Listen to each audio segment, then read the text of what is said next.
On a day when the imperfections of the highly publicised Qatar takeover bid have been laid bare, we're focusing on the latest developments with Sir Jim Radcliffe and his Ineos arrival. We're also touching upon Tottenham Hotspur, Newport County, the endless topic of youth departures, and answering all of your questions on episode 184 of the Stretty Cast.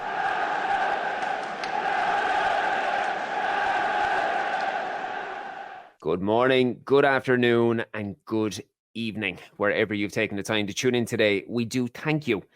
Now, beginning today with the news that Sheikh Jassim was not all that he appeared to be. Following revelations that landed earlier today, it is clear that via US SEC filings, the Qatari bidder inadvertently failed to provide financial guarantees and did not respond to numerous requests regarding his widely publicised desire to purchase Manchester United and clear the club of all its debt. Now, for many, I think it's an amusing slap in the face to the hordes of supporters who welcomed his approach, while for others, including ourselves, it is vindication for a lack of support in an individual who supplied the real threat of an owner who was fueled by a regime that embodied a host of humanitarian issues. Dale, following what we have seen today, what were your initial thoughts of the news? Were you surprised in any way, shape or form? I wasn't surprised, no. It was stuff that had kind of passed through the grapevine for months, that there was doubts from the Glazers about the identity of the Qatari bidders.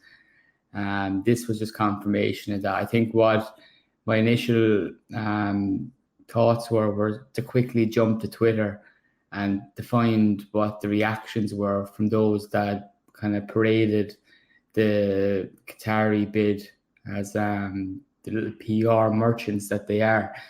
And it was interesting that they're kind of denying how kind of serious these documents are by kind of saying that they're a Glazer spin. You know, these are fucking, if you fuck up with these kind of documents, it's a federal case, you're going to prison. You know, these kind of documents have to be done properly. And United have filed these properly, and they documented all the little bits of details that they need to. So I think that's been interesting. I think there's former players too that you could throw into that paraded the Qatar bid as their favourable one. Rio Ferdinand did it multiple times on YouTube. I don't think people should forget about this either, Sean. I think people should remember that these guys showed their true colours throughout this episode in the past 12 months. And also journalists, Cava at Sky Sports, I think, made a bit of a show of himself. We shouldn't forget this. I think they showed their true colours, while other journalists out there, the more respectable ones, kind of realised early on that this isn't a race in which they wanted to be in to get the story first, because they knew there was so much briefings from all sides that it was just best to sit in the fence and ride out this storm to see how it plays out, because it was too messy. So respect to those journalists, and I think those that didn't do it and became PR monkeys, it shouldn't be forgotten. Yeah, I'd agree with you. Valid points. And Brian Murphy, you had one or two things to say about this earlier on social media. Were you surprised in any way, shape or form? It surprised me that an AI-generated photograph of what appeared to be a sheikh who was going to buy a football club turned out to be waffle, not particularly not. Yeah. Did it greatly amuse me that the many flag wavers or flag shaggers or whatever they were referred to have ended up with egg in their face? It definitely did, yeah. It also saddened me a small bit in the fact that the fan base was so readily fractured and so feverishly fractured in their opinions of which of the two bids was the one to go for. I mean, the Qatari bid, to coin a phrase saying they were sold a dream, they were sold a dream that this was going to be it. We're going to build all this stuff and buy all these players, and data's gone and Glazers are gone, and it's all amazing, it's brilliant, and it's definitely not sports washing. There's definitely no humanitarian rights issues. And then they went on further to actually start debating human rights issues. So like Mike from Withenshaw and Paddy from fucking London all of a sudden became authorities in human rights. That's interesting, lads. You didn't know what a human right was last week, and all of a sudden you're now advocating for, well, they don't hate gays, really, do they? They kind of do, lads, to be honest about it. Um, they don't treat women like shit. Well, they kind of do, lads. Not being too funny about it, but they kind of do. There's kind of little aspect to this part that you probably aren't educated enough on to be commenting on, especially not to be arguing with people to the level of where you're blocking each other on Twitter or falling out with lads and having this fucking big, massive argument. It was utterly laughable. So it went around in circles where it was popular initially that Sir Jim was the bid when it was initially a full buyout. A lot of people wanted Sir Jim.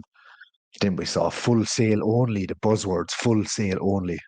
That slapped a lot of people in the face because the full sale only meant you had to be a Qatar supporter, realistically speaking, when it came out that Sir Jim couldn't do a full sale and he was angling towards essentially getting any bit of the club he could possibly get off them bastards who just didn't look like they were going to sell at all. So judging from the readings and the reports coming out, it looks like Jim, the clever fucker, saw from an early stage, these boys aren't going to relinquish full control. The only way that I can get in and get my foot under this table is by taking whatever portion I can get at the best price I can get it at as a businessman, obviously, get my foot in the door and try get him out. But then again, he was up against a fraud who couldn't provide proof of funds. I think had he known that, it might have been a different discussion in a different direction. But it's interesting. It's an interesting revelation that it's come out now in full publicity that the Qatari bid was a sham. It was Michael Knighton dressed as a sheik without the keepy uppies. And we've ended up with Sir Jim, who himself and his Ineos team have come in and said all the right things. Like we said in the last podcast, my only fear about that is it's very easy to say all the nice things that people want to hear. So let's keep it positive. Let's hope that things are going to go well. We've seen some nice little reports coming back from meeting up with like Must and the likes. So it's been an interesting time. It's been an interesting period. You're after mentioning Michael Knighton, and I suppose at least he can say he put the ball in the back of the net at Old Trafford. He's on behind Rasmus Højlund this season.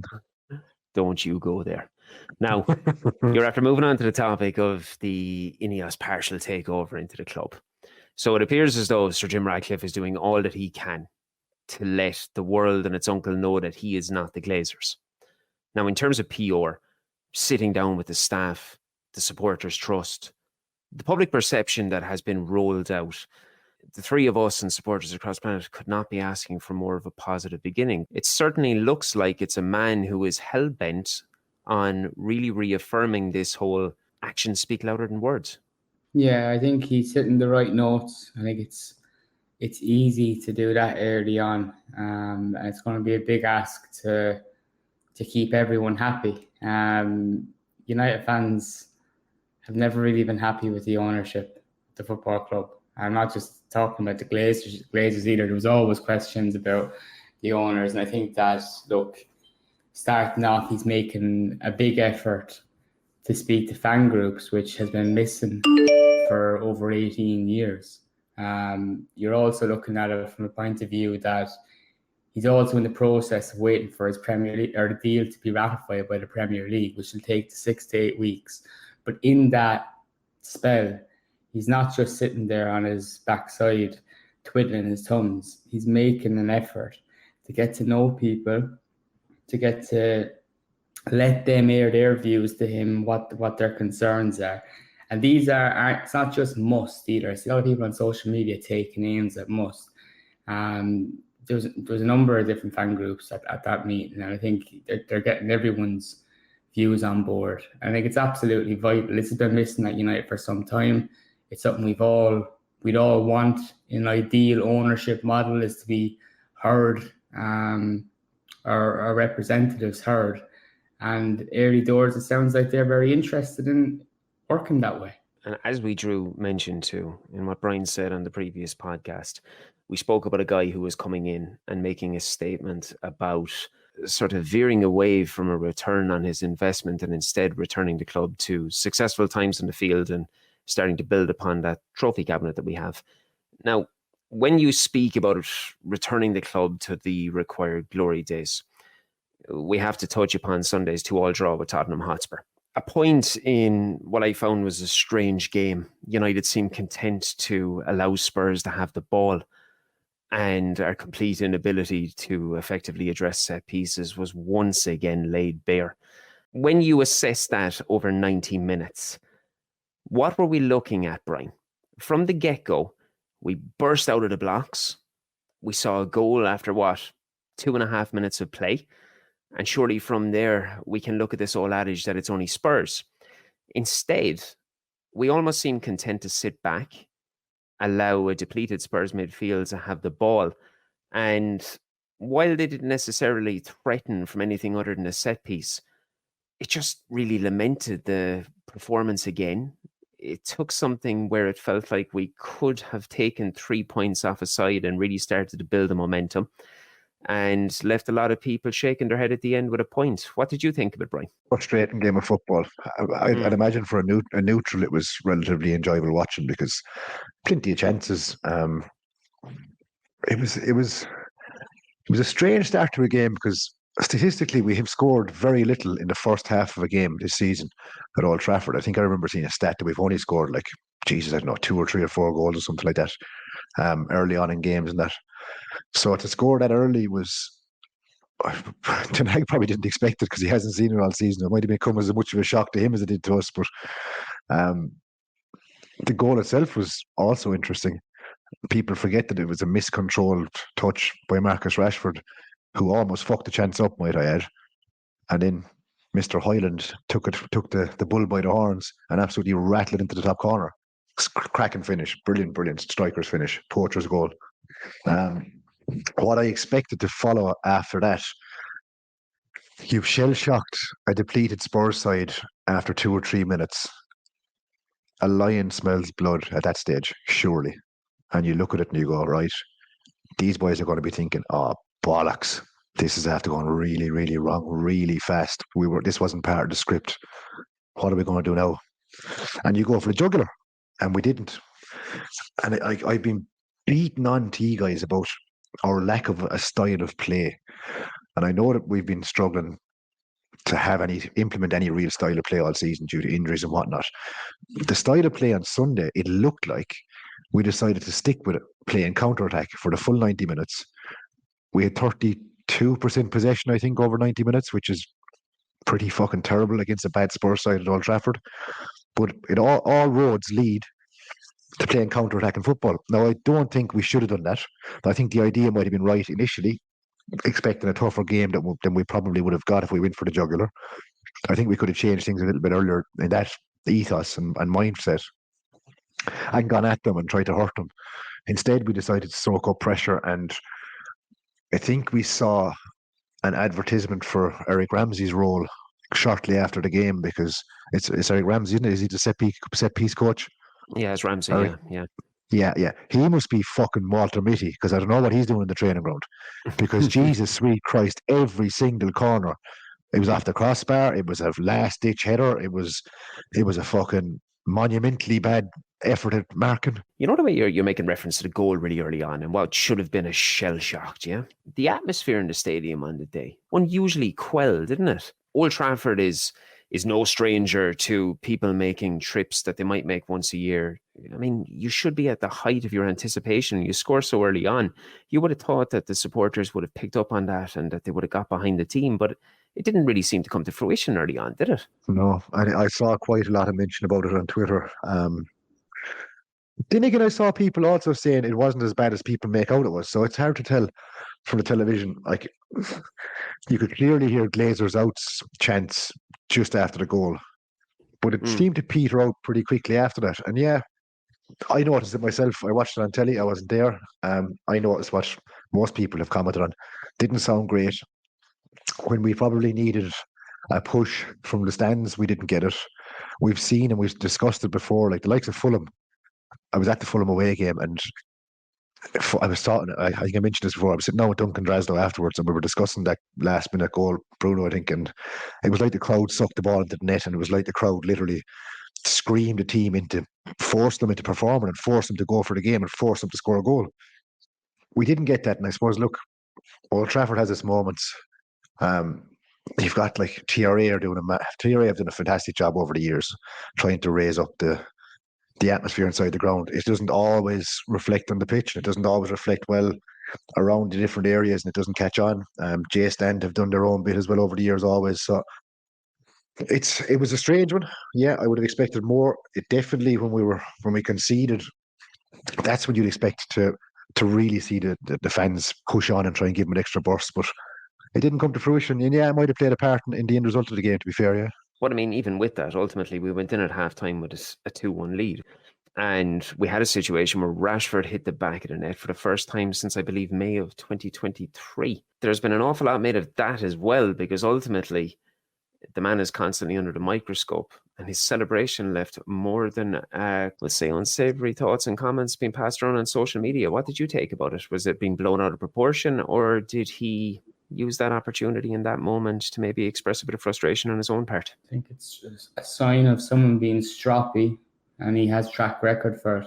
I think it's almost reminiscent to when Harry Maguire did that celebration when he scored for England. But hands behind the ears. I can't remember who it was against, but it was some bog standard international side. It was San Marino there, I think it was. Yeah, San Marino. It was just stupid. I think this is the same thing. My message to Rashford would be similar to Keane. Just shut the fuck up. Do your job and do it consistently. It's like he's done very little all season. And I thought in the first half against Spurs, I thought he was playing really, really well. I thought we were playing well in the first half. Didn't happen for us all in the second half. And I just think that like him scoring the goal and making it all about him, putting this negative kind of slant on things, just shut the fuck up, really. We've had so much of negativity around different aspects of the dressing room this summer or the season. And a lot of the time, I feel he hasn't been innocent in that. And it's getting to the stage now where there's no doubt in Rashford at his best is a world-class player, but he seems to be a bit of baggage. He's one of our own. He's come to our academy and he walks around the place like he's got a slapped arse. And also the hand gesture with the goal, the celebration, that was in response to his comment under Sancho's post during the week, right? So he's getting a bit of stick for that. And I thought rightly so. But Sancho came to United, disrespected the club that Rashford basically reared at and brought through. He can't see beyond that. He can't see that his friend has disrespected the club. He's making a big thing about it on social media. What did he say? I don't know what it was, some absolute baloney on social media, but supporting him nonetheless. I just think, look, Rashford overall, it's a lot of negativity this season. Put your head down, do what you do best, and let's move on, because he's not letting us do that. Goes back to when Pogba and Lingard were at the club, and I think Keane made point of it, and if not, I definitely did, and a few more did. When you have all these fucking fellas dancing about the place and making a bit of a mockery of things and fluting around with these stupid celebrations and aiming little digs at people, that's all well and good if you're winning titles and in Champions League finals. You'll accept it and you'll take a certain amount of bullshit off of players and you'll take a certain amount of fucking cringy shit off players if they're performing week in, week out and bringing success to a club. If you're ninth in the league, you haven't scored at Old Trafford since fucking God knows when. You finally get one. And you start doing these little hand gestures. Like, again, it's a small, stupid thing. He came out before the game with these two fucking dangly earrings hanging off and the sparkly diamond yolks. Oh, well and good, man. That's fine. If you're fucking scoring 30 goals a season, you can wear fucking a bikini for all I give a shit. If you're playing dirt and you're not pulling your weight, you're on a massive contract, put the fucking head down. Stay serious. Show us. Play like you care, as the fucking bedsheet said. Play like you care. Play like you give a fuck about the 400 grand a week you're getting. So your little best buddy's gone back to Dortmund, kissing the badge in Germany and fucking, I'm back, like Michael Jordan. Grow up, Jadon Sancho, will you? And you're applauding that. That's the kind of level that you're at, is it? You're applauding Jadon Sancho for being a fucking prick, to be honest about it. No, Marcus. Pull the finger out of your hole. Start delivering what you're getting paid to do. and then we'll take a bit of bullshit off you. But until that time, keep your fucking head down and perform. It's kind of reminiscent when you were growing up and you were all going playing football at 13, 14 years of age, and that one fella arrived with the Sharpie pair of boots on him, pair of yellow boots or the pair of white boots. You always knew, right, this chap is rocking something a little bit different, so he's got a bit of something about him. And I'm nearly certain Brian Murphy was one of those guys. Now, I want to use another thing, and I'm not going to use this particular moment as an excuse in the game. But what did you both make of the Garnacho non-penalty incident? At what point should hugging an opposition player in the box result in a penalty? I mean, I'm perplexed by this, because 1 week a penalty is given when you have an individual putting his 2 arms around another player. The next week it's not. It comes down to the whole continuity and the consistency in refereeing decisions, be it on the field or be it VAR. But what more does Garnacho have to do in that moment to get a penalty? Just to clarify one thing, Sean, you referred to it as hugging. He was raped. He was absolutely fucking assaulted from behind. The fella caught him by the hips, held him back, and physically lifted him off the ground. Yeah. It'd be something you'd see in the WWE. But Dermot Gallagher, with his multiple fucking accents, thought it was fine. Is he taking the piss? Like, now I'm gonna jump in right there. Had you any idea that he was Irish? I did, because I saw that off the ball thing a couple of years back when it came out first, and to this day my jaw is still on the floor because it nearly fucking floored me. I couldn't understand it at all. Like, he is cut and dry English by accent, but realistically he's as thick in the world Irish accent as you can find. But going off tangent, he was trying to say it would have been soft or whatever. How the fuck is it soft? He manhandled him inside in the box. He physically impeded him from moving forward towards the ball. He stopped his movement. He stopped his ability to get to the ball. And then he eventually pulled him down. People say, oh, if Garnacho didn't throw himself to the ground. Throw himself to the ground. He got fucking flung to the ground. The fella was literally grappling him with 2 hands. It was a cast iron, cut and dry penalty, and I don't think enough was made of it. And what was funny after it, when you're speaking about that referee that we shall not speak anymore of if we can, but he made a point in saying, no, it's no penalty, but why is the defender doing that? Now, with the very, very best of respect, I know these lads want the defender friends, but with the video evidence that's there afterward, how can you defend that? It's the same every week on that shit show that Sky Sports do on a Monday morning, where they have Dermot Gallagher on every week, yeah. And he'd always side with the referees. And I just think that segment on Sky Sports News is actually a great idea if it was done properly. If you had a referee being being transparent and actually giving valuable insight. And it has to be obviously someone that, I don't think Dermot Gallagher is any way connected to the association anymore, but it would have to be someone that isn't, and someone that's willing to say it how it is. Because when you have someone like Gallagher in there talking absolute waffle every Monday morning, it's just pointless. Yeah, I agree. I mean, like so many things that you're seeing coming out across mainstream now, the idea and the premise of it is good. It's just the actual application of it leaves a lot to be desired. Compared to what we remember watching maybe 10, 15 years ago, when it was like the go-to channel for sport and news. Fucking nowadays, it's, I don't know what you compare it to. It's like Soccer AM has taken over, really. Yeah, it's pretty tough. It's actually worse. It's like the current version of Soccer AM has taken over, not the Helen Chamberlain, Tim Lovejoy. Fantastic. Yeah. The new bullshit. You see the likes of that fucking prick Flex on Sky Sports. Give it up, lads. Cancel your subscription, because these cunts, they should be nowhere near a Sky camera. It just shows you the mediocrity and the lowbrow level of demographic that Sky Sports are now aiming for as our customer base. What they fail to realise is, when they put Flex and them lads on telly, their customer base are 12-year-olds who can't pay the bill. So maybe start taking that into account, that you're looking at putting lads that are only enjoyed by kids and weirdos. They're not bill payers, Sky Sports. It's the likes of us adults that are bill payers, and I don't want to see them bastards on the television. Get them off it. I'm fucking sick of looking at them. There was another thing on there the other night. Everyone's favourite, Joey Barton, had it up. We'll talk about Joey later in the show, I believe, but he had this clip up. Now, Joey Barton's a fucking lunatic, don't get me wrong. I just looked at the clip, and the 3 people that were discussing on Sky Sports the best ever January transfer were 3 people. I have no idea who they are. I think they might have just gone out into the street, picked the first 3 people they saw and gone, here, lad. There's imposters. He must have just gone out and gone, lads, are ye fluent in English? Yeah. In here quickly, we need someone.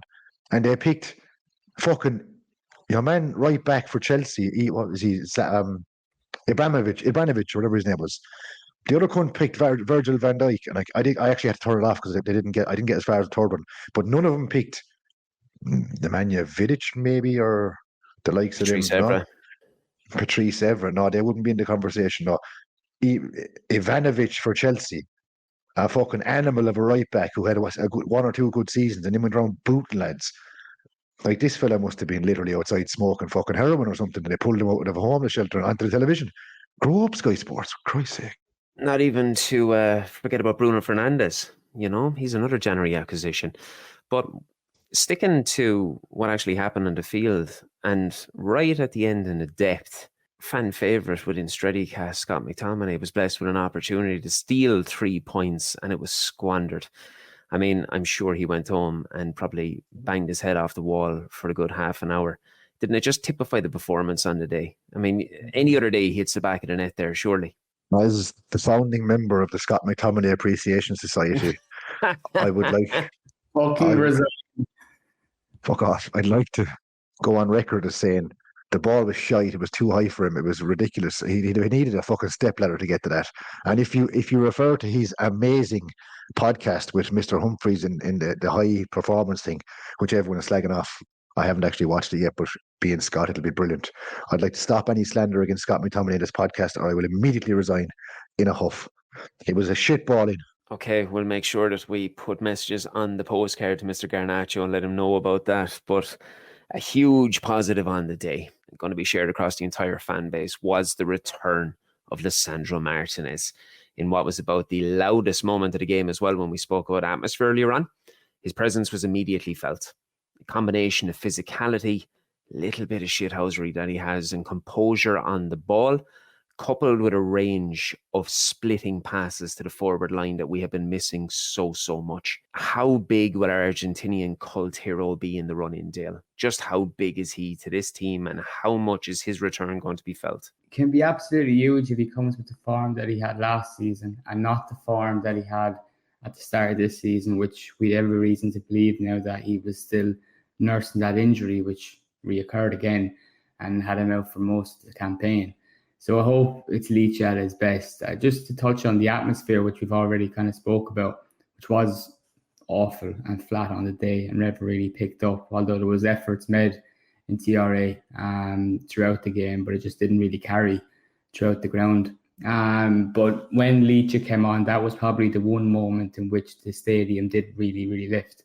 Chance of Argentina, and there was a real buzz. You could see it was obviously, delighting him to be back on the pitch, but that kind of warm welcome sounded like for about a minute, it sounded like a ground that you'd hear in South America for a moment. And there was a bit of buzz off it. So yeah, do you know what? Looking back at the weekend, that was probably the highlight, him being back on the pitch and that feeling around the ground. The right or centre back has returned. Just a quick note on his performance. It didn't take him long to have as much of an impact, because I'm not sure if you've seen on TV as much, but those quick balls forward were instantly played like straight when he came on the pitch. And there was 1 or 2 balls he played forward, which I was shocked about. I didn't think they were going to make the pass, and he did. He's just zippy. It's just quick. And I think the longer run he has now in this team, our attacking players will feed on that. The likes of Garnacho will get the ball quicker and will be able to punish teams. So, look, the biggest positive of the weekend was certainly Leach's return. Yeah, and just touching on what you said there very quickly, obviously he had a 27-minute cameo, and in that time he had 16 touches of the ball. He had a 100% passing accuracy, hitting 14 out of 14, and there was at least 4 of those that he bypassed the midfield, directly hit the attackers, and that is something we've been sorely lacking, because one thing as well that's not picked up with those passes, he seems to be a surgeon in making sure that he finds the striker's good foot. And that's imperative when they're turning and they're taking control of the football. And it's something that we have been sorely lacking. Brian, I know you're a huge fan of him. Just how excited were you when he came back? Certainly wasn't. Again, on that passing range, that stat stuck out to me. 14 out of 14 completed passes, 100%. I think most of them were forward passes, to be honest with you. But in comparison, stats are funny, right? Stats can be read different ways. You could have Harry Maguire playing the same length of time with making the exact same amount of passes, but the style of pass is completely different. Harry will play a Paul Scholes-esque long diagonal ball out to a winger on his own on the sideline. Don't get me wrong, it's not a bad pass by any means. Martinez's passes are daisy cutters along the ground into foot, which instantly allow you to turn, or they instantly allow you to pop it off and go. The biggest gripe I've had with this team is our pace of play. We're so fucking pedestrian and 100%. static. He changes that instantly because he forces people. When he gets the ball, everyone around him knows what he's going to do with it. He's going to ping it along the ground into Rasmus Højlund's foot, Rashford's foot, whoever it is, it's in front of him, and it is in front of him. He's looking for a killer ball, or he's looking for a ball that creates something or pushes us on. That's the difference. The difference is he speeds up our play instantly. He creates movement. He creates a rush or a need to move, to receive the ball, and then to play off it. It's natural progression from slow, shitty Lindelof to Maguire, sideways passes 50 times over to Dalot to Wan-Bissaka back again. That boring stuff. It instantly changes that. But that's what we've needed so badly, because we've seen so many poor performances and so many games where we sat there watching it going, this is fucking dreadful. This is, like, how many times have you said to yourself, this is fucking hard to watch? That's because we don't, I hate saying this playing out from the back, but we don't. We just ping it around left and right, find a little shitty 10-yard pass to a midfielder who's just in front of you. And then they've got to essentially start all over again across the midfield and try to build to the forwards. Martinez takes that out of the equation. He bypasses him. He bypasses your midfielders. He goes straight into the attackers. And all of a sudden, 6 seconds later, you're in front of goal. And your opposition is going, fuck, where did that come from? Whereas we've been very easy to play against all season when we're playing lethargic pedestrian football. Very predictable, very easy to create your bank of four across the front. You know the ball isn't going to come in and catch you rotten. You know it's going to be a shitty long ball, and law of averages is the defender's going to win the header. We don't win second balls. I'd love to see statistics. I'm sure they exist. I would imagine we're the worst in the top 5 leagues across Europe at winning second balls. We don't compete for them. A pet hate of mine. This kind of takes that out of it a bit. And you're right, he was pinging them straight into attackers. And that can only benefit us long term. Just on that and how slow we are to get the ball forward, one thing I picked up on the game the weekend was there's a few morons behind the goal that kind of got on Onana's case for when he got the ball, maybe not giving it out quick enough, or getting the ball out wide quick enough. I was looking at the situation on the pitch, and there was nothing on. The players, the fullbacks weren't making either the option open for Onana to do it quickly. It was overall, I think some of the players are kind of asleep. I don't think it's necessarily on Onana the whole time. And I just thought some of the calls are kind of the jeers that were aired at me. I was like, well, who the fuck do you want him to give the ball to? Why was Aaron Wan-Bissaka playing left back? Is the first question I have for you. Second, and these are quick questions, quick answers. Why was Aaron Wan-Bissaka playing left back? Why did Casemiro not come on at some stage instead of McTominay, even though I love McTominay, but found it very strange that Casemiro didn't enter the fray at all. Martinez did. Yeah, go with him too. That's my 2 questions. Sean? I thought as well about Casemiro. I can only assume that maybe even though he's named on the squad, maybe he's not as far along as Martinez was, and it was more so getting his name back into the selection to be able to boost atmosphere and to G up the motivation within the people in there, that they knew he was in the squad and they could potentially be seeing him. As to why Wan-Bissaka switched wing, that I cannot answer. I found that one to be a little bit peculiar, given how sort of it's not a downside on him now, but he's almost one-dimensional in how he facilitates and operates on that wing, whereas Dalot seems to be the more versatile of the two who can interchange between them. It doesn't make a whole lot of sense seeing it the other way around. That said, I don't think either of them were massively at fault on the field for what they were doing, and it didn't necessarily backfire, although it probably could have. Just to get on to one thing, a couple of the lads said it was specifically tactical to quieten Porro, which I found a bit strange because it doesn't make sense. Like, Porro's not fucking Vinicius Junior. He's not someone you're going to worry about that much that you throw it away the playbook and you make this kind of strange one. I found it a really strange one. Go on, Dale, have you got a bit of clarity for? Ten Hag did comment on it. He said himself, and like I thought it was a logical answer. Before, in the lead up to the game, Luke Shaw was starting and was in line to play. The last training session was fit and playing the whole lot. I think something flagged up the last training session, had to change it around, and Ten Hag decided because he was going with Dalot in that system all week at right back, he didn't want to disrupt it too much. And in his defence on that, I thought Wan-Bissaka was one of our best performers at the weekend. I thought he was really, really good at left back. Some of his positioning and winning the ball back and his movement even with the ball at times, getting up and down the line. I thought he was really fucking good. And I think Dalot was good too. I didn't ask the question to knock Wan-Bissaka by any means. It was just more a curiosity on why he did sat left back. And it makes sense, I suppose. It leads me on to my third question, which I wanted to ask on the game, or more so on the future of our number one left back, Luke Shaw. For me, and it might be harsh, I don't think it is, Luke Shaw is a fantastic left back, has been at the club for years. He's a really, really talented left back. But, and there's a but, we've always beat the drum of availability is your strongest asset. And we talk about Bruno Fernandes on this quite a lot.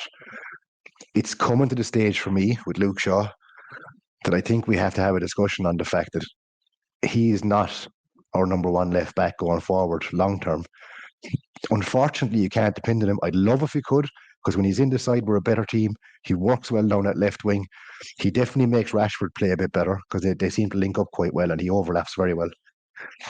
But there's no point having Luke Shaw on the sidelines in a similar vein to Varane. Like, I'd love a fit Varane every week, but he's not there. He's not available. So Luke Shaw is one that, if it was me this summer, I'd look to sell him while his stock is still relatively high, while you're still going to get a good transfer fee for him. And I'd be looking to bring in 2 left backs in the summer. I think it's a big area that we need to focus on, because Tyrell Malacia, nice young lad by all accounts and means, but doesn't look to me that he's going to make the step up to be the actual number one. He might be cover, but I think Luke Shaw's time is up. This is something that's very fresh with me because I was only writing about this today. Do you know how many appearances that Luke Shaw has made for the club? He's made 270 appearances for United, and he's done that over 9 seasons.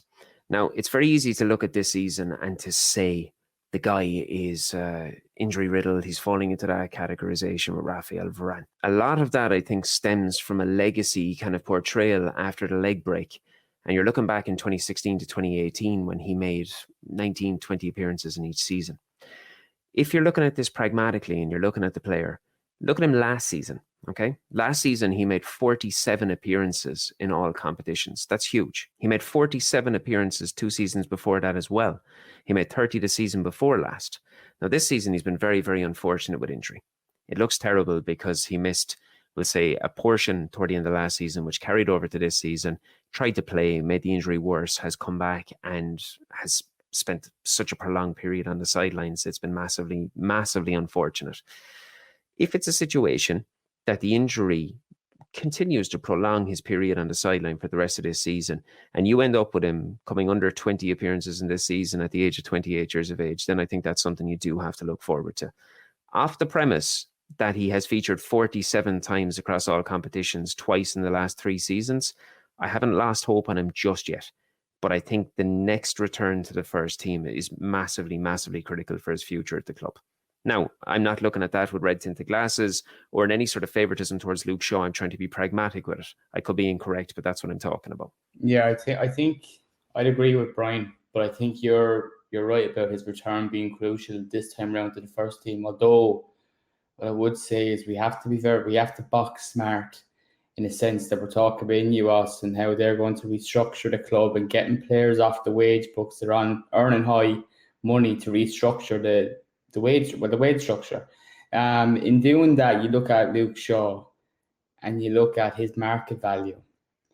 Now, another season like this would take a significant hit on how much we could recoup for him in the transfer market. So I would be open that I've heard something in the last week or two that Chelsea were still admirers of him, and he's a Chelsea fan.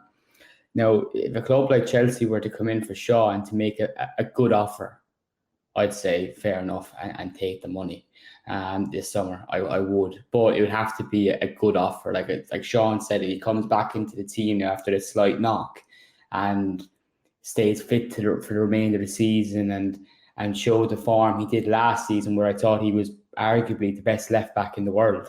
Then again, he stays. I suppose I'm looking at it from the point of view that I've always had a bee in my bonnet of us giving players too many chances as such, or holding on to hope. Ashley Young was one that always stuck out to me. I thought Ashley Young should have been gone from the club long before he was. Great servant to the club, great player, gave his best. Didn't think he was at the level we needed, and we were shoehorning him into the side, left, right, and centre just to get him still playing games and stuff. So Shaw, I'm kind of pulling the trigger before, maybe, as Dale says, another season if this happens. He's a year older, his value starts to go down. A bit of cleverness about it. Take the chance that it's not going to work out next season again. Shove him and move on. The player I wanted to mention just after that I was going to say a second ago, Christian Eriksen. I can't see how he stays at the club past this June. I really can't. He's a good player, don't get me wrong. He's a talented footballer by all means. But are we not witnessing a fella coming to the end of his career in front of our eyes, like week by week? He had less than zero impact in that game the last day. He was going around the place chasing shadows. I don't think I heard his name being mentioned in the first half. He was non-existent, and it's hard to see a player that's taken a spot on the team when, like, they're giving you nothing. And I struggled with Ten Hag's view on our decision making on that, because Eriksen hasn't really produced. Like, he's starting to really, really struggle to keep up with the pace in the Premiership this season. He's starting to struggle to kind of maintain that addition that he gives us. Like, his creativity is very good, but he doesn't have the legs. He just doesn't have the legs anymore to get involved, and he can't track back. He's defensively fucking horrific to watch. Can you see him staying at the club for another season? I can't. Surely not. No. I think he's at the stage of his career now where the Premier League is getting a little bit difficult for him. And I didn't want to be aiming him as any sort of a scapegoat for that performance against Spurs. That's why I led towards this adage of United being happy to be able to give Spurs the ball and sit back and not really be threatened with it. Ultimately, if you were looking at taking Eriksen out of that side the last day, to be able to fulfill a three-man midfield, Casemiro clearly wasn't fit enough to come back. He was looking for a little bit more control in the game with technicality, and that's why he went for Eriksen over McTominay. But you're absolutely right. Week by week, he appears to have less influence on the game. And week by week, I'm actually starting to feel a little bit more sorry for him. Not because of what has happened to him, but I actually really, really like him as a footballer. I think he's such a great footballer. He's been a brilliant servant to the game itself. We'll say not Manchester United, but to the game itself. And I think now is around the time when you're going to start looking at Serie A sides coming in for him to go to that lower pace that they have, because he's not really able to cut the mustard in terms of stamina, in terms of keeping up with the pace of the game anymore. Is he not forbidden from playing in Serie A because of the heart? That now I'm not aware of off the top of my head, but it sounds like something. I think that's why he was available for free at that time when he left Inter Milan. They weren't able. Okay. But it's just something that I think as well, a quick note about these players that Brian is mentioning, like the likes of Shaw, if we have questions about the amount of appearances, and Christian Eriksen, who I thought the weekend did very little, but in the second half, for some reason, was breathing out through his arse. And I just couldn't, it baffled me of how he was so tired from doing absolutely fuck all. But these players you're mentioning, I think of Bayern Munich, and a club that we kind of admire for, thinking ahead and having a good squad in place and moving players on at the right time and shifting the likes of Bastian Schweinsteiger to idiots like us. That's what we need to start looking at with these players. Christian Eriksen, there is no way that he should be at Manchester United next season. There's just not. Like, look at his performances last season. He was a crucial player for us. He deserved to stay this season, but you look at his contribution, and I'd say most of the games he's played, he's either had to come off because he's breathing out through his arse, or secondly, he's ineffective. And I think that he had to start the weekend, because you go back to the away game, the reverse fixture, which we lost 2-0 against Spurs. One of our best players that day was Mason Mount. And the closest thing we had available to him was Eriksen to unlock that Spurs midfield, which is ordinary. But we let that midfield, we gave him too much respect, ultimately. Who's Mason Mount? Don't know that fella. Can't remember who he is. All right, well, we fucking haven't seen much of him. We have not. No, I suppose, look, the whole mindset behind my questions is, I'd love to see us, I suppose similar to what you're saying, Dale, about Bayern Munich, but on more of a wholesale change. I'd love to see us approach this transfer window this summer with a ruthlessness around the sentimentality going out the window. Like, it's a big thing for sentimentality, the club keeping a fella because he's been with us for years, or keeping a fella because of this, or keeping a fella because of that. I'm sorry, lads, we've been shit for a decade. We can't be sentimental anymore. Ship them out. Like, make a couple of hard decisions. Sell a couple of players that it might be questioned. Jesus, I don't know, should we be selling him? And see if you're proven right. And try and refresh the squad. I mean, it seems like every single summer for the last 10 or so summers, we've needed a rebuild, and we've needed to get rid of dead weight, and we've had a list of players we can get rid of. That list doesn't reduce season on season for me, which is worrying. Like, I'd love to see us just go into this transfer window in the summer, and all of a sudden, bang, there's 5 or 6 names from the first team squad that are gone. They're no longer part of the equation. They're gone. And if it means bringing in fresher, younger players with a kind of a up-and-coming profile, or hard-working players, or whatever they identify that we need, I'd love to see this summer be it. I'd love also to see Erik ten Hag be the man to perform that, because when you're talking about ruthlessness, the first thing that I fell in love with Erik ten Hag was he came in that summer and he was ruthless. The first thing he was ruthless, and he's been ruthless ever since. He might have lost a bit of ruthlessness the last while because of injuries and things that are going on off the field and stuff, but the fella he's cutthroat. I don't give a shit what anyone thinks about him. He is cutthroat, and I'd love to see him be given a chance this summer if we can turn things around for the rest of the season, steady the ship, and things start to upturn a bit. Give him another bite at the apple in the summer and see what he can do by shifting out a couple of overpaid wasters and a couple of fellas who are coming to the end of their tether. And hopefully his next signings are nothing like Anthony, and that there's a bit of a success story coming out. Well, you're making reference to the summer, and obviously you touched upon it as well. The remainder of this season is going to have a huge pull on what he can and cannot do in the summer, because success on the field, as we have spoken about, is going to be key for him actually remaining on and staying a part of Ineos's, I suppose, vision and their plan over the next 5-6 years. Brings us to the FA Cup tie against League 2 outfit Newport County. Obviously a side sitting 17th in England's 4th tier, and with the best respect to them, it's about as good a draw as United could receive. Now, I suppose for them, in a footballing aspect, it's a shame that they couldn't get the away tie for their own financial gain, but it's a dream tie for many of the players in their squad who could very well support the club. I know there's not a tremendous amount to say about this, guys. It's a great tie for us, gives an opportunity to propel this cup run and prolong what Erik ten Hag is looking for. It's going to give us an opportunity, surely, to see some of the younger players come in, lads, isn't it?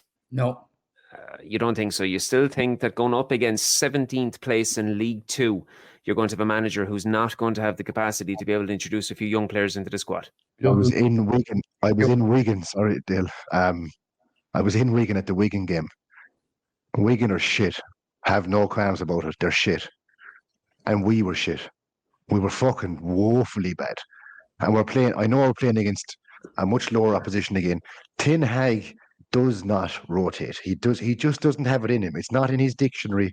The word doesn't exist. He also knows that his balls are on the chopping board. He's just going to go and win again. But with this, Brian, fine, say what you will about Wigan. We still created over 30 chances. It was poor finishing on the day. We dominated a side that, with the best respect to Newport County, are far better than Newport County. Wigan are a better team than Newport County. Newport County are 17th in League Two. They're a side that are trying to propel themselves and maintain their status within the Football League. He Now, won't with the very in a deer. guys, look, you can say whatever you want about form. You can say whatever you want about a style of play and about a squad and about a manager. This is 17th in League Two. If you're honestly trying to tell me that we can't put 3 or 4 young lads in amongst the senior players, we might as well fire our hat at it. I'm not saying we can't by any means. And if I was a manager, I absolutely would, 100%. But Eric Ten Hag, being Eric Ten Hag, has not shown form for ever doing that. He just is fucking ruthless again. He doesn't do it. He'll play. He might play one, maybe. He might bring 1 or 2 off the bench at some stage, maybe. But he's just a fucking psychopath who wants to go out with his first best 11 that he always has and win a game of football. And I know Wigan are better than Newport and we created a load of chances. But are you not telling me that Marcus Rashford shouldn't have ripped a fucking League Two right back, a new arsehole, and didn't? Let me put another thing to you here. Let me put another thing to you, okay? The FA Cup fourth. No, I just want to say this. The FA Cup fourth round against Newport is going to be on the 28th of January. We are playing away to Wolves on the 1st of February. All right, there's not a huge turnaround in those games. There's going to be an opportunity against a side that, all credit to them, have got to the fourth round of the FA Cup. There is going to be massive rotations with an eye on going to Molineux with a fully fit squad. Surely, guys, there has to be. Who do you see with a realistic chance of getting a start? And we can't include Kobe Manu or Garnacho. They're in the team, and I wouldn't be surprised if they got a start. But do you think Kambala? Do you reckon Daniel Gore? Do you reckon, because a lot of these now are going on loan. We've seen 6 players leave on loan this month already. So I'm not sure we'll see many surprises. I reckon we could see Leach because he needs minutes. You're talking about young players.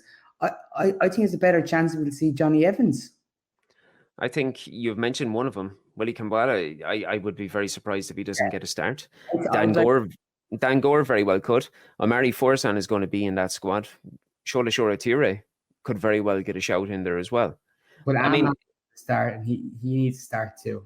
Ahmad as well, but obviously is something I was going to get onto as well when we're speaking about transfers in a moment.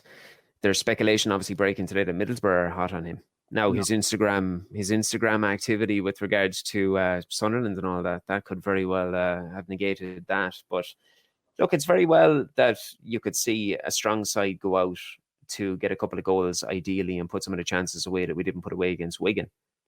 But I would like to think, maybe I'm being too romantic about this, but that some of the young lads, even 3 or 4 of them, as I said, will get an opportunity. It's not disagreeing with you for the sake of disagreeing with you. I honestly believe Ten Hag is just a fucking lunatic, and I've slated his lack of rotation previously. I will personally donate €50 to any charity of your choice if he plays any more than 3. I don't even know if we have any more than 3, but if he plays any more than 3 kids in the starting 11, I will personally put €50 into any charity that you choose of your pleasing. Are we including Kobe Manu and Alejandro Garnacho as 2 teams? No, because Alejandro Garnacho is the future Ballon d'Or winning Cristiano Ronaldo region football manager, and Kobe Manu is a footballer that no world hasn't even seen before what he's capable of. So no, they're wonder kids who have already played in the first team and are established. Just another important as well. Probably the reason why I would side with Ten Hag going strong and even in this game is we've had an awful season. I don't think you want to be taking any chances whatsoever and getting knocked out of the only competition that, and I know it's Newport, we're not going to get knocked out against Newport, you'd hope. But I just think that with the season we've had, I would be very surprised that if Ten Hag even took risks in this game. Well, I can tell you one player who won't be featuring is Jadon Sancho, because following a much-needed loan move to Borussia Dortmund, he joins youth players Hannibal Mabry and Alvaro Fernandez in departing the club during the January transfer window. What are your thoughts on the moves to date, lads? Mostly positive. I think Jadon Sancho, getting him out of the club, getting like a bad smell, you need to get rid of it. There was no permanent offer coming in January, so with the loan deal. Alvaro Fernandez had promise, but wasn't going to get a chance at United. We have 2, if not 3, options to play at left back ahead of him. So it made sense to get the money and for financial fair play if we can sell him in the summer. And the same for Hannibal. He had great promise in the Championship last season, has a great promise at United since he's joined the academy. But I think he's had his chance this year to break into the team. And if you're good enough, you'll get your chances, as we've seen with Kobe Manu and Garnacho. Hannibal, look, he might feel hard done by, but like I said, if he was good enough, we would have seen a lot more of him this season. Jordan Sancho, glad to see the back of him. Hopefully he catches fire, gets form, and we can fucking sell him in the summer. Don't ever again want to see him come back. Easy answer on the younger lads. I tweeted about it earlier today when I was thinking about it. How many times have we seen promising youngsters who everyone thinks, oh, he's going to be brilliant? Not everyone, but you'll hear all this talk about this one. Oh, he's brilliant. Hannibal is going to be this, and this one's going to be that. And in the club, sell him. James Garner, Dylan Levitt. There's a list as long as my arm. I have one for you. But how many left the club and went on to prove us wrong and become a success and match the level that we are? Outside of Gerard Piqué, who the club knew when we sold him was going to be a success, but just couldn't break into the team due to Rio and Nemanja Vidic being there. You could look at Paul Pogba before he became a fucking drug addict and ruined his career and danced around Instagram. Outside of that, there's not many. There's not many examples. I have one. Go on. Ravel Morrison. Ravel Morrison be bollocks. Oh, Dale. Dale. But John, my point stands though. I would be surprised if like Alvaro Fernandez. I wanted to give him a go. I didn't want him to go on loan initially. But if the club look at him and say, this guy is not going to make the grade, we don't believe he's that level, the level that we need. And always remember, the level we need is not the level we're at right now. The level we need is to push us up. So if they're looking at him saying he's not good enough for that, fair enough. And I doubt it'll come back to bite us. Yeah, and sticking on that as well, the club have been shrewd in installing buyback clauses, so it's something we haven't seen previously. But one thing I want to ask as well, and I don't want to touch on it too long, but given the fallout that we see with these youth players leaving, I massively disagree with a lot of the opinions that are coming out, particularly some individuals within our own camp. Do you think Erik ten Hag is being unfairly criticised for his treatment of youth when you consider two of the teenagers are now integral members of his first 11? Yes, massively. So do I. Ten Hag came in, I'll sum it up quickly. Ten Hag came in with he quickly explained how he approaches his youth philosophy each season. And his aim is to bring in 1 to 2 players into the first team every year to have that cycle that you're constantly feeding the first team. He's been true to his word. In his first season, we've seen the breakthrough of Alejandro Garnacho shortly after he won the FAU Cup. And in that season, he spoke regularly about giving Manu a chance, which we've seen this season when he was fit. Now he's a first team regular. That's 2 players in 2 seasons.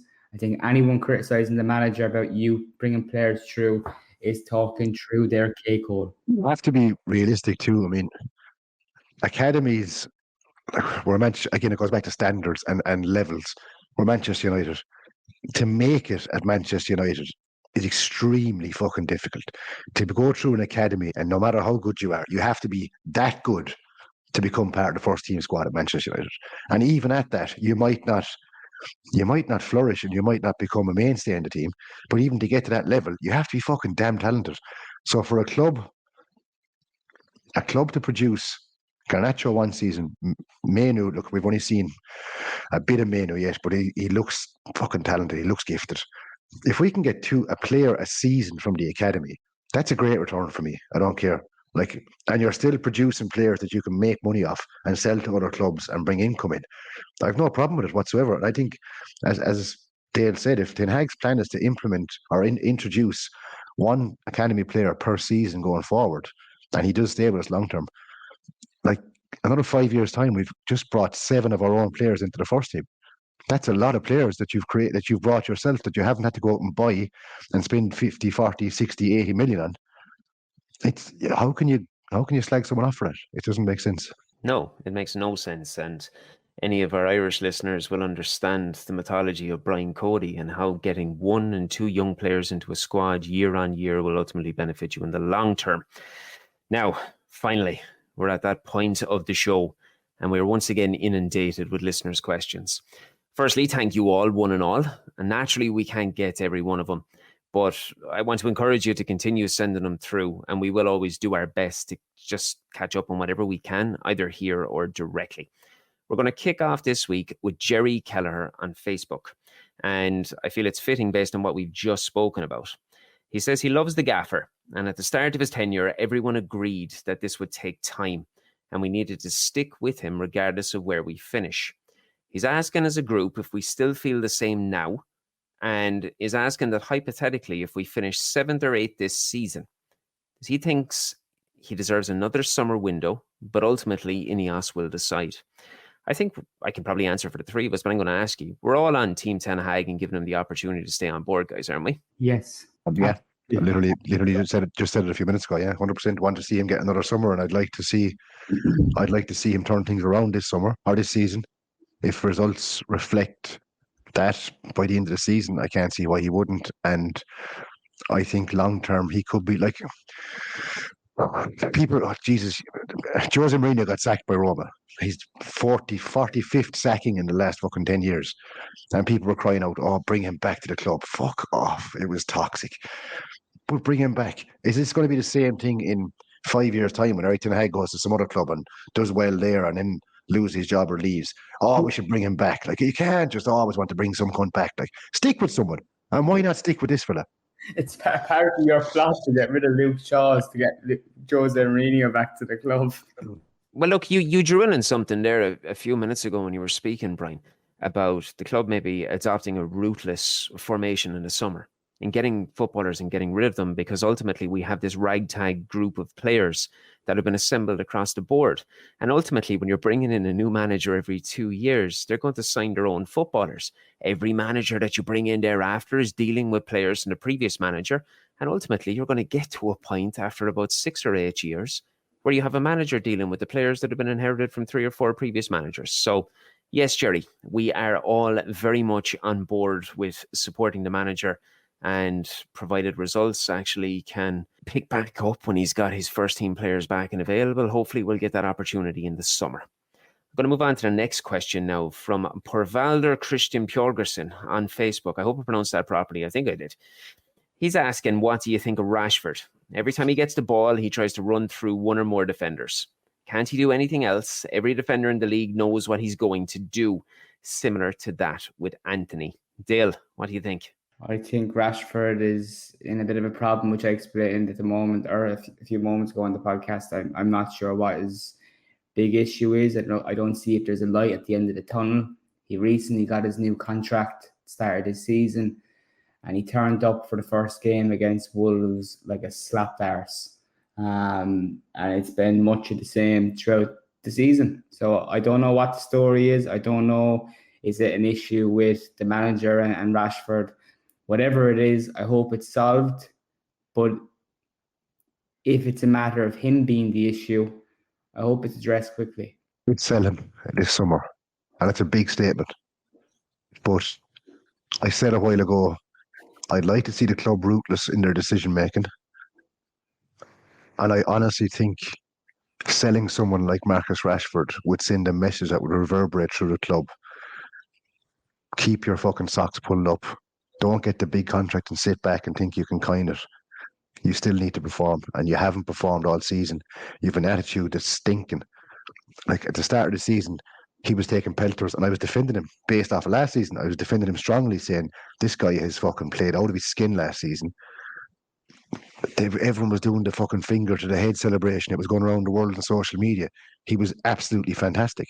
You can't back that up strolling around with a fucking sour puss on you and having a problem that your buddy who was playing PlayStation till 4 o'clock in the morning is fucked off to Germany and being a slapped arse, as Dale calls it. You can't. It's not acceptable. It's not acceptable to me, and it's no good to the club.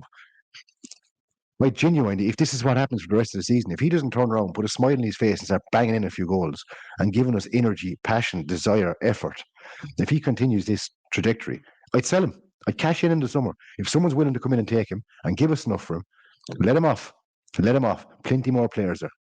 Well, I think it's that would probably be the ultimate statement departure. Like, he's realistically the face of Manchester United, is he not? He's this guy that he's born and bred, he's local, and you get rid of somebody like that, you are making the ultimate statement.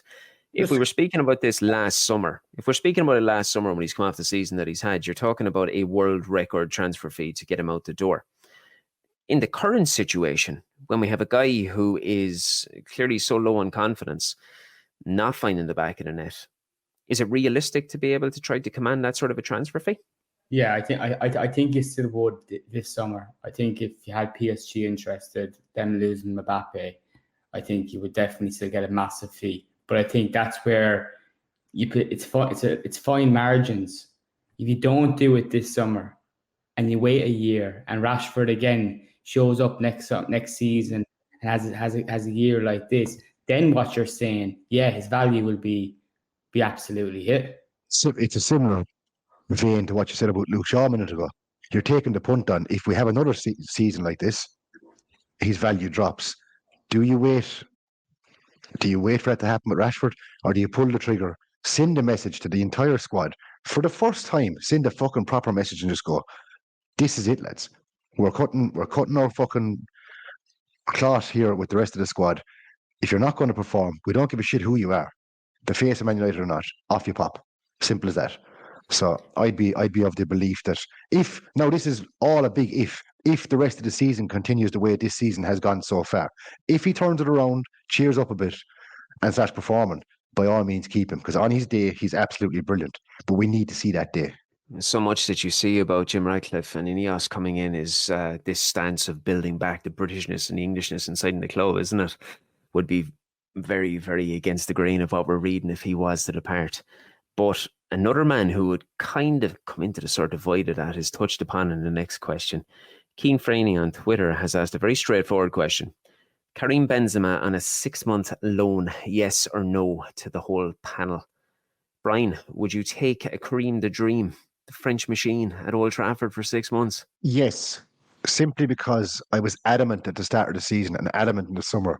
We needed someone like that, we'll say, to take the pressure off Højlund, not to have Højlund being the be-all and end-all at his age. You need someone to take a bit of the workload and someone he can learn off. I can't see how 6 months under Karim Benzema wouldn't serve him quite well. Is it possible or logistical? Probably not. It's probably not going to happen. But would I take that for the rest of the season? Absolutely. You want to be fucking mad not to, because it gives Højlund 6 months of, right, I don't actually have to play this next game. I can learn from this guy in training. I can start learning my craft off of one of the best strikers Europe has seen. And I'm out of form. I can come back in as a sub, grab my goal and get a bit of form again. It changes the dynamic of his role at the club massively for 6 months and gives him a bit of a breather. You say you don't know, is it possible? Are we not the football club that can do things off the field that no other club cannot? Is this not what we were sold? How many times have them things turned out to be Angel Di Maria cunts? that Rich Arnold or Ed Woodward quickly that said that. That was Woodward. Woodward, yeah. On Benzema, yeah, I would take him in a heartbeat for 6 months. But I don't think it's going to be possible, unfortunately. I think he would be a really good option to come in, do his job, score goals, not make gestures to the crowd when he gets one in his first game and how long. But yeah, it would have been a great move. I wonder, lads, what kind of player we will bring in on loan. I think we will get a striker in on loan, but judging about what we seen last season, Weghorst came and got 2 goals for the remainder of the season. I wouldn't be hoping for see Brian's gestures there. I wouldn't be hoping for anything too big. I was just about to jump in with something which I will in a second, but how can you bring that fucker's name up again in the podcast? I'd almost forgotten he existed. My nightmares have stopped. I've started to dream quietly and happily again, and you drop his Jesus, Wout Weghorst. Do you know when commentators for like Sky Sports and BBC, right, in the summer, there's obviously a flurry of transfers and all these new lads come in from all over the continent, and they spend a long time learning how to pronounce their names, right, like really well and really, really classy. In fairness to Sean, he's after nailing some fella's name there a minute ago that I couldn't spell, not to mind say. Dale, who is Benzema and who is Mbappe and who the fuck is Manu? Manu, first of all, Manu's a chef. Benzema sounds like a skin disease. Well, And Mbappe sang a song. It was a song by Hanson one time, wasn't it? What Kylian in the fuck Mbappe. is wrong with Kylian Mbappe? He's a Kylian fucking head Mbappe. of he's a tribal chief in fucking Uganda. Jesus, Dale. I know Clonmel is a weird place, but at least put some bit of effort into your craft. We've got a fucking tribal chief. We've a song by Hanson, and we've got a fucking skin disease. I'm suffering from a bit of Benzema, lad. It's after flaring up there. Fucking hell. For what it's worth, I don't see how it's possible him coming in. But if we could get him on a 6-month loan deal, Keane, yes, 100%. You'd be a lunatic not to take him. And I have one final question, and this also came through on Twitter from the account at United58, and he's back, Dale. This fella has some sort of a vendetta against you. He's asking, would Dale consider fighting Joey Barton in a charity cage fight? And appearance fee and travel expenses will be provided. What do you think, Dale? I'd tear the fucking shirt off his back. And just like that, in the blink of an eye, with that riveting question, another chapter of your Stretty cast is in the books as we await confirmation of Manchester United's White Knight to begin cleansing the club of its weekly turmoil. I've been Sean Connolly, and if you want to have a chat, you can catch me at Sean Connolly85 on Twitter, or as was pointed out last week, X, for those of you in that world. Brian Murphy, how can people say hello? I usually and always have signed off this podcast by telling people not to follow me, not to look at my tweets, and not to have any interest in what I say. I'm going to turn the tables for once. On my Twitter, have a quick look at it if you're listening to this. I have a tweet up about a fundraiser for a little girl who's a very good friend of mine's daughter. Keith was a great friend of mine in Brisbane when I moved to Australia many years ago and made me feel very at home there. He's founded the Brisbane Man United Supporters Club and chairmaned it for 10 years.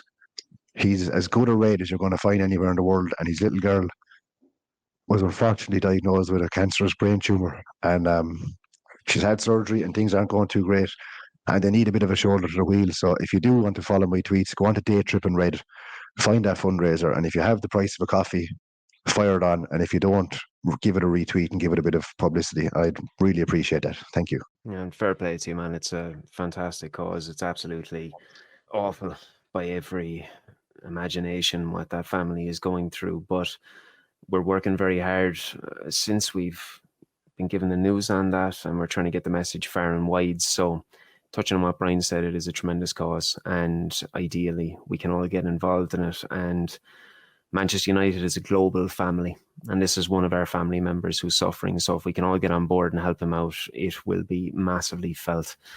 And last but not least, Mr. Dale O'Donnell, how can anybody in the footballing world get in touch with you? Well, if you want to follow me for my incredible pronunciations of Manu, Benzema, and Mbappe, you can follow me at O'Donnell Dale, and we'll see you again next week.